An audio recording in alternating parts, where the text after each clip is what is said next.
John Lundemo really does live by the sword.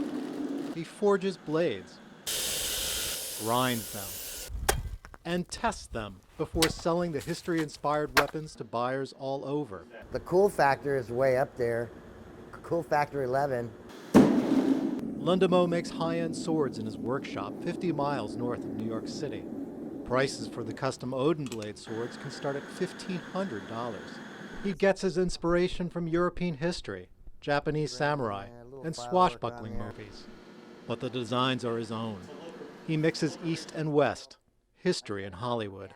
It's European looking, right? But it looks kind of Asian too at the same time. In fact, this pommel, the shape of this pommel I got off a sword I saw in a movie called The Bride with White Hair. The sword market is crowded with makers of historic replicas and fantasy weapons. The owner of one online sword retailer says not all buyers are cut from the same cloth. People with a general historical interest, that's a big segment. There's also martial arts practitioners, people who practice both Asian martial arts and European Western martial arts.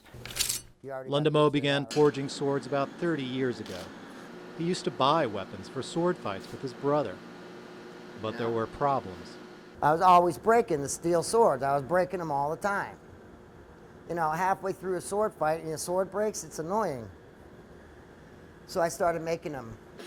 It took Lundemo years to master edge geometry, balance, and steel hardening. The 60-year-old may have given up sword fighting, but he still has a way with a blade. Michael Hill, Associated Press, New Hampton, New York.